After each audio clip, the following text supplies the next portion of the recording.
بسم اللہ الرحمن الرحیم۔ الصلاۃ والسلام علیکہ یا سیدی یا رسول اللہ۔ اللہ تعالیٰ ہمیں ہر حال میں درود شریف پڑھنے کی توفیق عطا فرمائے۔ ہمارے چینل پر دوبارہ آنے کے لیے خوش آمدید۔ درود شریف پڑھنے سے ہمیں بے شمار برکات ملتی ہیں اور بے شمار فائدے بھی ملتے ہیں، اور اللہ ہمیں درود شریف پڑھنے سے بہت نوازتے بھی ہیں۔ کسی کو بھی اگر اپنے حالات بدلنے ہوں وہ درود پاک پڑھنا شروع کر دے، اس کے حالات خود بخود بدلتے جائیں گے۔ جو درود پاک کی کثرت کرتا ہے وہ اتنا نوازا جاتا ہے کہ آپ یقین نہیں کریں گے۔ آج کی درود پاک کی سٹوری سن کر آپ کی آنکھوں سے آنسو جاری ہو جائیں گے، آپ کا ایمان تازہ ہو جائے گا۔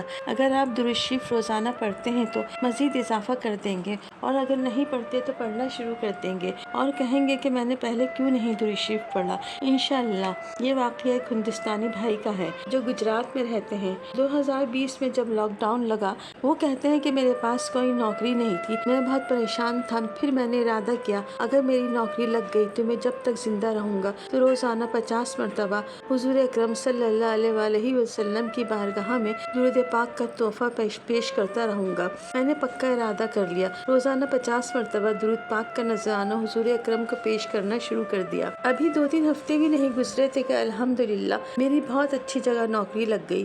یہ پہلی برکت ان کو ملی۔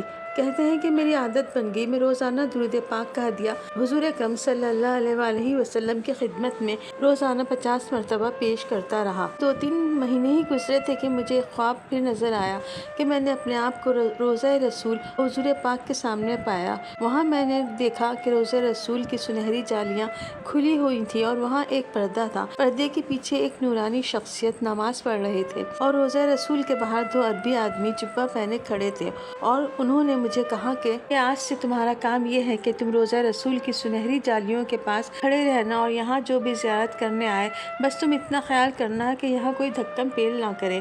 بس میرا اتنا ہی خواب تھا۔ اور پھر بعد میں 15-20 دن کے بعد مجھے ایک اور خواب نظر آیا۔ جب ہم درود پاک پڑھتے ہیں، کھجور کی گٹھلیوں پر پڑھتے ہیں، رنگ برنگی نگینوں پر پڑھتے ہیں، یا رنگ برنگی تسبیحوں کے دانے پر پڑھتے ہیں، وہ کہتے ہیں کہ خواب میں نے خود کو ایک ریگستان میں پایا، اور میرے چاروں طرف ویسے ہی رنگ برنگی کنکر تھے جو ہم درود شریف پڑھنے میں نگینے یا رنگین تسبیح کے دانے استعمال کرتے ہیں۔ میں نے سامنے دیکھا تو مسجد نبوی، سبز گنبد شریف، رسول کا پیارا پیارا منظر نظر آیا۔ سبحان اللہ! اور میں اسی طرح درود شریف پڑھتا رہا۔ وہ کہتے ہیں کہ میری فیملی بہت غریب ہے اور میرے والد رکشہ چلاتے ہیں۔ میں بہت غریب فیملی سے تعلق رکھتا ہوں، مگر میری خواہش تھی کہ مدینہ منورہ جانے کا میں شرف حاصل کروں، مدینہ منورہ بلایا جاؤں۔ خواہش تھی کہ اپنی ان گناہگار آنکھوں سے مدینہ منورہ دیکھوں، سنہری جالیاں دیکھوں، سبز گنبد دیکھوں، اور اپنی گناہگار آنکھوں سے روضہ رسول کو دیکھوں، اور مدینہ منورہ کے سامنے صلاۃ و سلام پڑھنے کا مجھے شرف حاصل ہو۔ مسجد نبوی میں بیٹھ کر درود پاک پڑھنے کا مجھے بڑا شوق تھا۔ کہتے ہیں کہ الحمدللہ اس وظیفے کی وجہ سے مجھے یہ شرف بھی حاصل ہوا۔ 2025 کو میں نے اپنی بہن اور دادی کے ساتھ عمرہ کیا۔ اللہ اکبر! عمرہ کر کے آئے ہوئے ابھی مجھے 7-8 مہینے ہی ہوئے تھے کہ مجھے دوبارہ مدینہ منورہ سے بلاوا آ گیا۔ میں نے سوچا بھی نہیں تھا کہ 1 سال میں 2 مرتبہ عمرہ کرنے کا شرف حاصل ہوگا۔ اللہ تعالیٰ نے اس درود پاک کی برکت سے مجھے ایسے اسباب بنا دیے کہ جو میں نے سوچا بھی نہیں تھا۔ 1 سال میں 2 مرتبہ عمرہ کروں گا، یہ سب میں نے سوچا نہیں تھا۔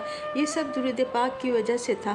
بس یہ یاد رکھیں، جو درود پاک کی کثرت کرتا ہے وہ ضرور نوازا جاتا ہے۔ ہمیں یہ دعا ضرور کرنا چاہیے کہ اللہ ہمیں درود پاک پڑھنے کی توفیق ضرور عطا فرمائے۔ درود پاک ایک ایسا عمل ہے کہ ہماری نسلوں کو سنوار دیتا ہے، ہمارے نصیب چمکا دیتا ہے، سب کچھ عطا ہو جاتا ہے۔ اللہ ہمیں خوش بخت کی فہرست میں شامل کر لیتا ہے، اور اللہ تعالیٰ اولیاء اکرام کی جماعت میں ہمیں شامل کر لیتے ہیں۔ اللہ ہمیں درود پاک پڑھنے کی توفیق عطا فرمائے، آمین۔ مجھے بھی اپنی پیاری پیاری دعاؤں میں ضرور یاد رکھیں۔